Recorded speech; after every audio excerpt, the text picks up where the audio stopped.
Bintan, pulau besar di Kepulauan Riau yang menawarkan sejuta pesona.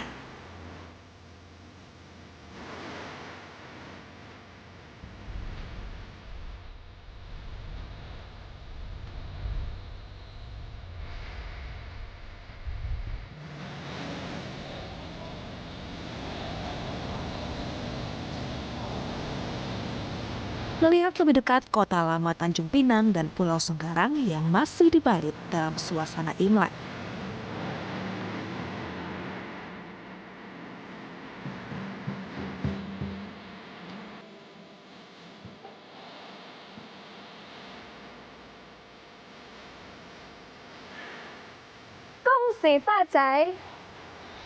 Inilah perjalanan saya, Clara Alverina, di Pulau Bintan dalam Journey Way to Explore.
Selamat datang di kota Tanjung Pinang, salah satu daerah di Indonesia yang memiliki kawasan pecinan.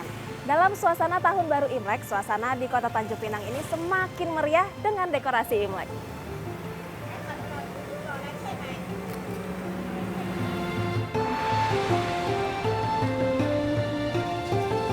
Saya memulai eksplorasi Pulau Bintan dari kota Tanjung Pinang, sebuah kota lama di Kepulauan Riau. Tempat terpusatnya orang keturunan Tionghoa dari suku Teochew dan Hokkien pada abad ke-19 hingga 20.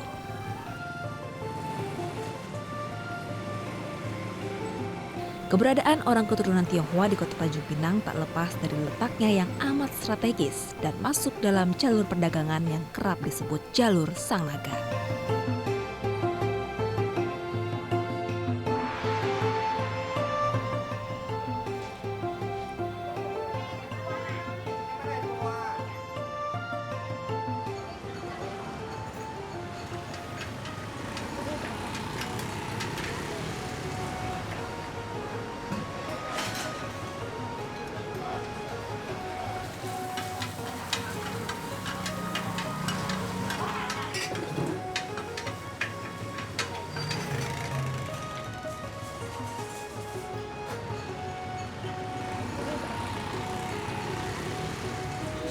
Ini merupakan kawasan Potong Lembu yang menjadi pusat kuliner di kawasan pecinan kota Tanjung Pinang. Di sini ada beragam kuliner yang disajikan.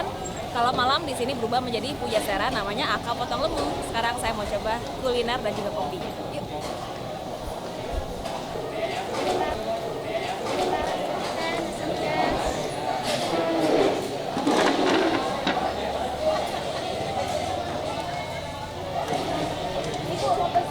Mau pesan apa? Ada apa aja Ibu di sini? Ada ayam, mie pangsit, sop ikan, sama batuk teh. Saya pesan kopi susu 1 sama ikan asam pedas 1. Kopi susu 1.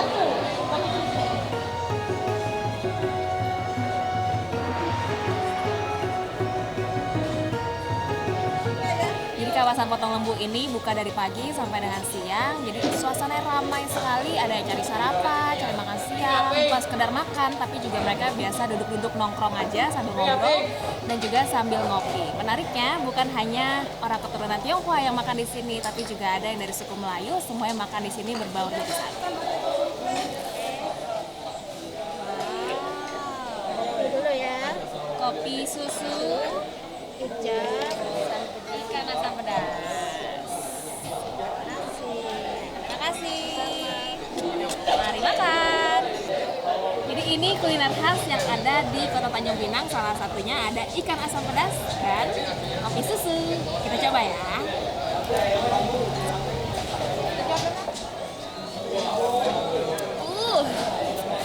Enak banget.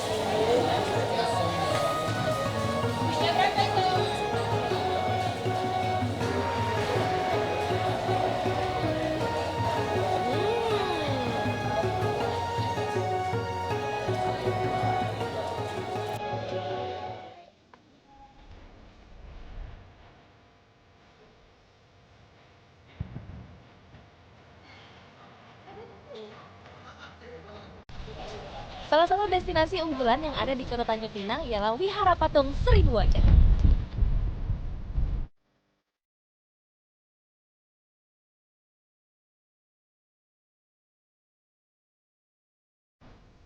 Memasuki wihara yang satu ini, wisatawan akan merasakan suasana seperti di Tiongkok kuno.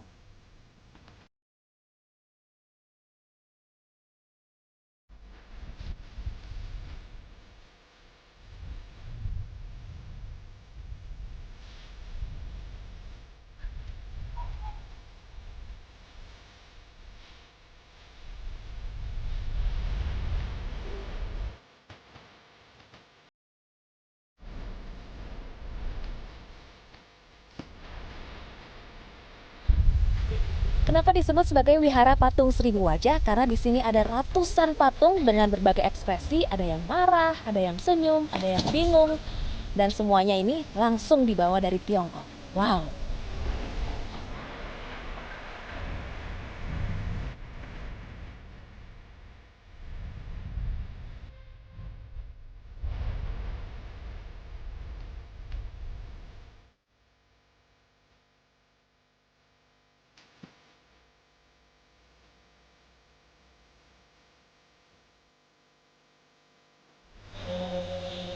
Selain tempat berwisata, di sini juga ada kelentengnya yang digunakan oleh umat Buddha dan juga orang Tionghoa untuk sembahyang. Sebenarnya awalnya memang untuk sembahyang, tapi karena tempat ini sangat menarik, jadi digantikan sebagai tempat wisata religi. Sebagai wihara, tempat ini menjadi tempat sembahyang bagi umat Buddha dan orang keturunan Tionghoa, khususnya saat momentum Imlek.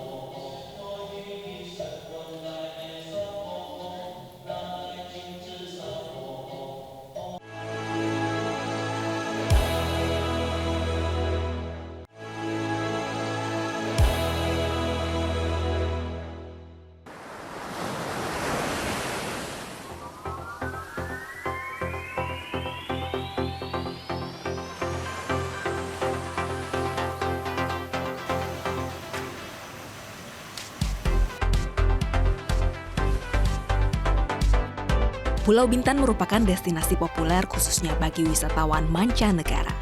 Kawasan Lagoy yang berada di ujung utara Pulau Bintan menjadi primadonanya.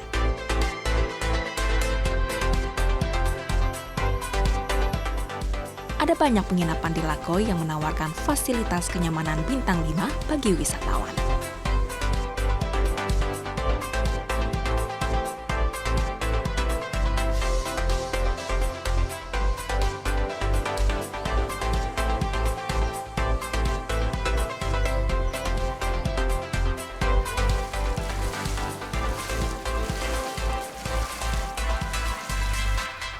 Kawasan wisata Lagoy Pulau Bintan menawarkan pesona keindahan pantai. Letaknya yang tak jauh dari Singapura membuat kawasan Lagoy menjadi destinasi favorit wisatawan asal Singapura untuk berlibur. Waktu tempuh antara Singapura dan Lagoy Bintan hanya 1 jam menggunakan kapal feri. Selain wisatawan asal Singapura, Lagoy juga didominasi wisatawan asal Tiongkok dan negara-negara Eropa.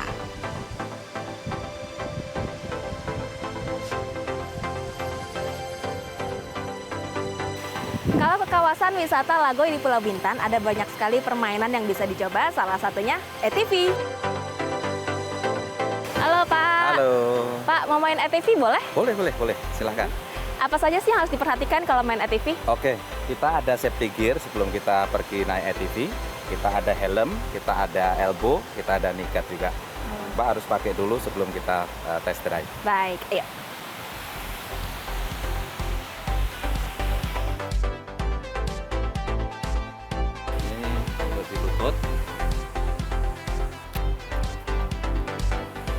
Nah, sekarang sudah siap main ATV. Boleh main, yang penting keselamatan tetap nomor 1. Betul. Ini kuncinya on kan, terus startnya di sini. Yang merah ini tombol merah, nanti ditekan bersamaan ditekan remnya. Ditekan, baru dipencet. Terus ini gasnya untuk kontrol kecepatan. Oke. Ya. Biasanya ATV dimainkan di dalam hutan. Namun ternyata bermain ATV di pantai juga tidak kalah seru. Sambil menikmati deburan ombak dan keindahan pantai.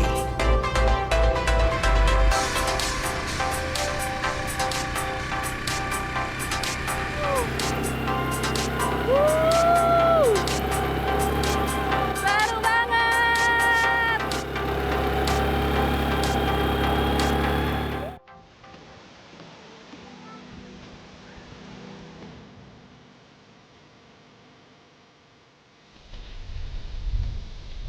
Setelah seharian beraktivitas, sekarang waktunya untuk memanjakan diri dengan spa. Halo, makasih banyak dari Spa. Halo, Siang. Pak, di sini ada masasnya apa aja? Kami ada massage facial, body scrub, body wrap, manicure dan pedicure. Massasnya kita ada Balinese, type massage, gentle massage. Wow, menarik ya. Yuk, langsung kita coba ya, boleh ya, Mas? Boleh.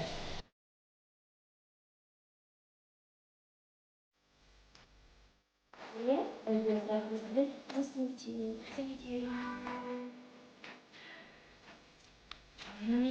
baru dipegang aja sudah enak. Spa menjadi pilihan tepat saat berwisata untuk menghilangkan lelah, melemaskan otot tubuh, dan menenangkan pikiran. Kini sudah banyak destinasi di Indonesia yang menawarkan spa sebagai salah satu alternatif layanan saat berwisata.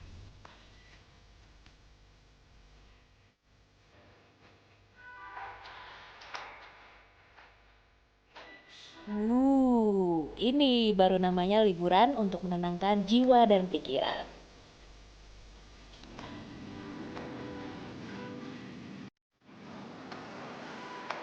Pernah mencoba makan di tengah lapangan golf dengan pemandangan matahari terbenam? Tentunya dengan makanan dan minuman yang istimewa.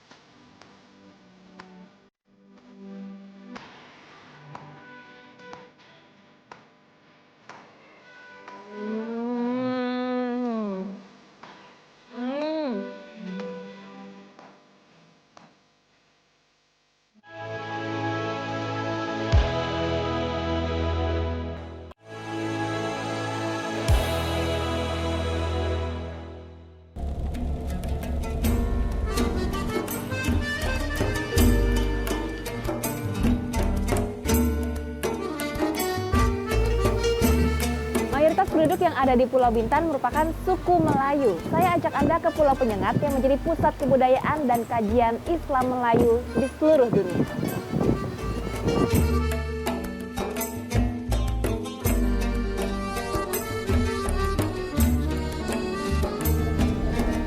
Harga tiketnya per orang 7.000, waktu tempuh dari Kota Tanjung Pinang ke Pulau Penyengat kurang lebih 15 menit.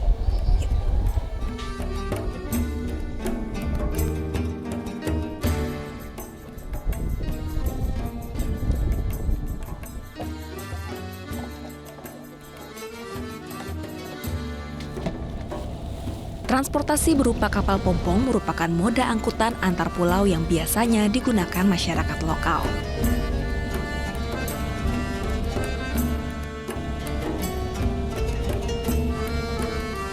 Berjarak 2 km dari pusat kota Tanjung Pinang, Pulau Penyengat dijuluki sebagai tempat kelahiran bahasa Indonesia dan menyimpan sejarah kerajaan-kerajaan Riau terdahulu. Salah satu bangunan yang menarik di Pulau Penyengat ialah Masjid Raya Sultan Riau. Bangunan dan warna masjid yang unik mengundang banyak wisatawan untuk menikmati indahnya bangunan masjid dan sejarah pulau ini.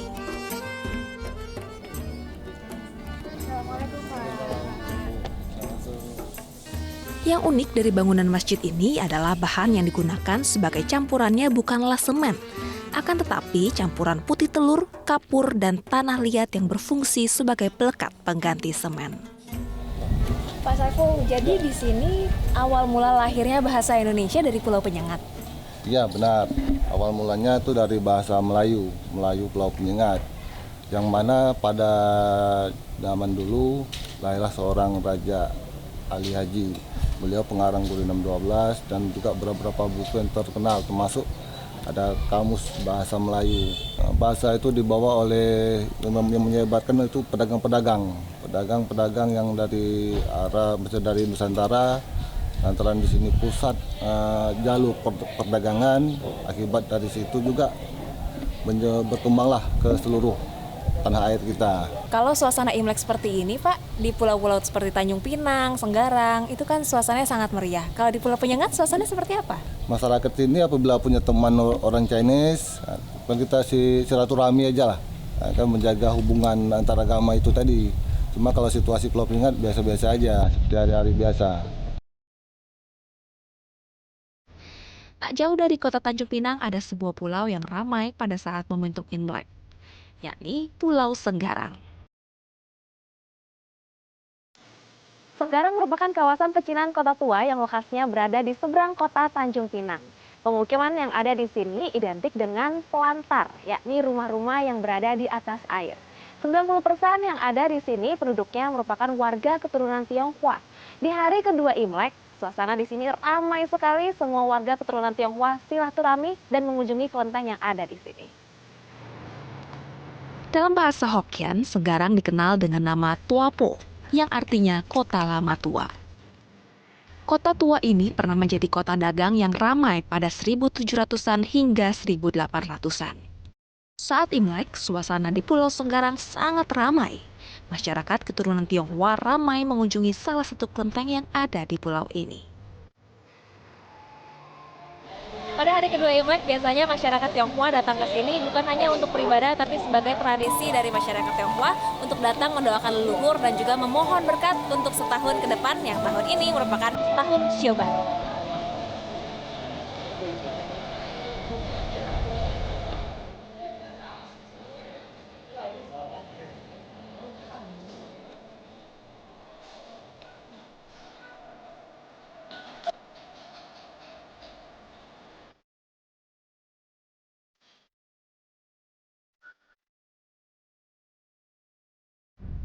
Salah satu tradisi saat Imlek ialah bersilaturahmi ke rumah keluarga dan saudara. Yuk!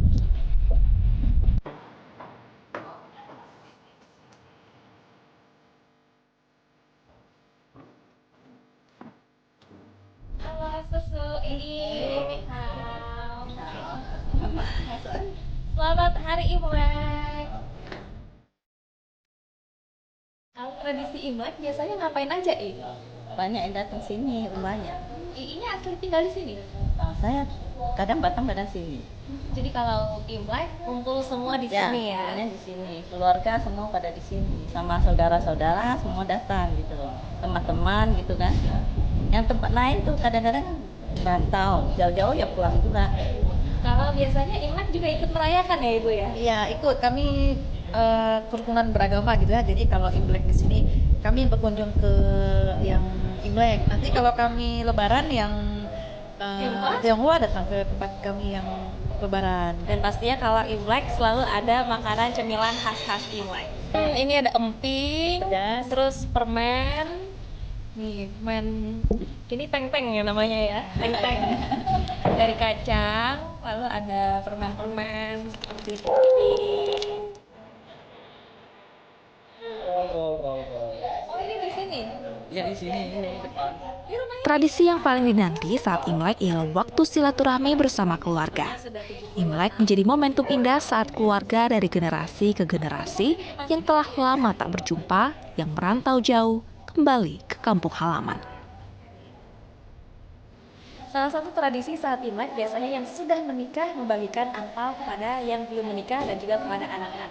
Tujuannya supaya yang menerima angpau ini bisa dapat rezeki.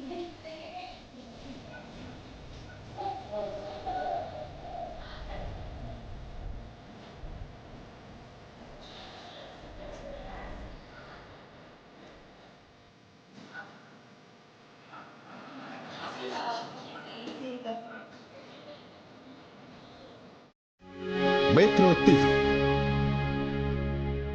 Jelajahi cara baru mendapatkan informasi. Download Metro TV Extend sekarang.